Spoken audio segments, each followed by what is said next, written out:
afternoon, ladies and gentlemen. Thank you for being here with me. For today, let us take a look at the world events. The New World Order is nothing more than the perceived reshifting of nations by none others than those false entities such as the European Union, the United Nations, World Bank, the United States Agency for International Development, so on and so forth.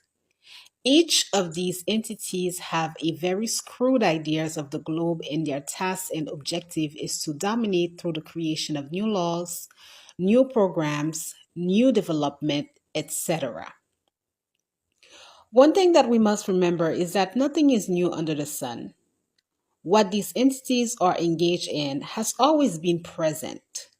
We know what took place in the 1400s with Columbus, his invasion, the treatment from the Spaniards to the Indians. We know what took place with slavery involving so many nations, including African countrymen who did not hesitate to kidnap and sell out their own brothers and sisters, all for the sake of money. So, what is new under the sun? Well, what is new is the waking up of the masses. What is new is the newfound ways in communication, amongst others. What is new is the abilities of our forefathers, our ancestors, to communicate with us, reach out to us, and direct us into righteousness.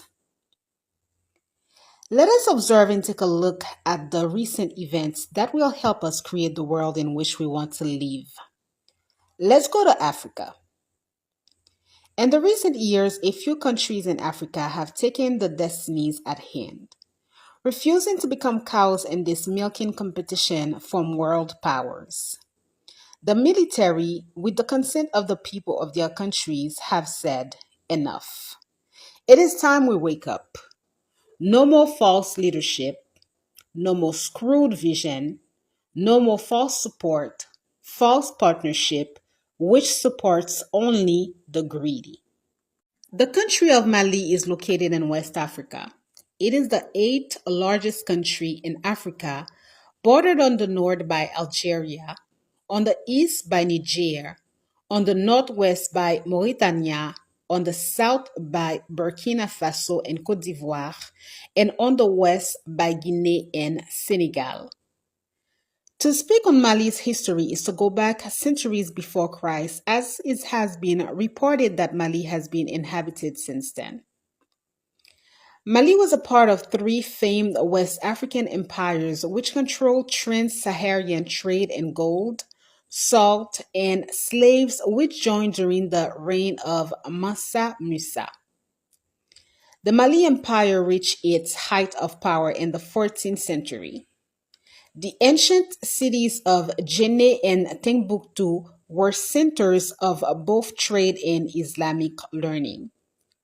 Sadly, the empire declined, which gave access to a major declination of the region's role as a trading crossroad. Later on, the establishment of sea routes by European powers helped cancel the trans-Saharan trade completely. During the 19th century, the country of Mali became just as many a capturing colony of France. French Sudan was one of the main part of controlled areas from France. On November 24th, 1958, French Sudan, present-day Sudanese Republic, became an autonomous republic within French community. In January 1959, Mali and Senegal united to become the Mali Federation, which later on gained its independence from France on June 20th, 1960. On August 1960, the country of Senegal withdrew from the federation, which allowed the Sudanese Republic to become the independent Republic of Mali on September 22nd, 1960. Modibo Keïta was elected the first president of the Independent Republic of Mali.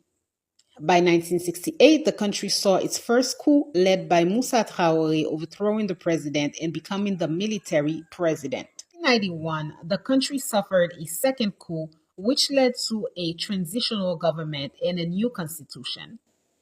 Moussa Traoré was arrested on March 26, 1991. He was later tried, convicted, and received the death sentence. In 1992, Alpha Oumar Komari won Mali's first democratic election. He was later elected for a second term in the year 1997.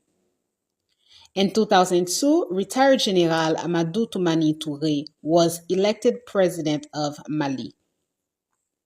In March 2012, military officer Amadou Sanogo seized power in a coup d'etat, overthrowing the government of Toumani Touré. By August 2013, the country had elected a new president in the person of Ibrahim Boubacar Keïta, supported by France. In 2018, Ibrahim Boubacar Keïta was re-elected president of the country. On August 18, 2020, Colonel Assimi Goïta and Colonel Major Ismaël Ouagé began a mutiny. Both the president, along with his prime minister, Boubou Cissé, were arrested. The president resigned shortly after his arrest.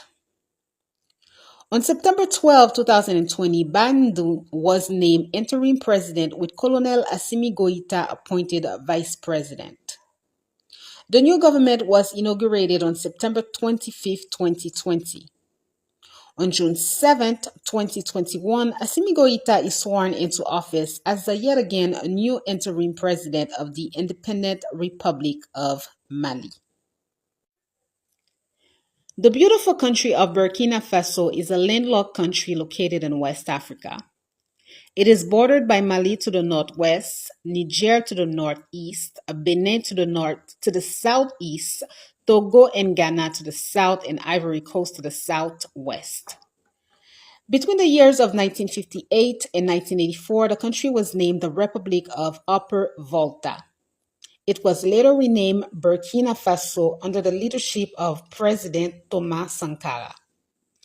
In the year 1960, Burkina Faso gained its independence with President Maurice Yameogo.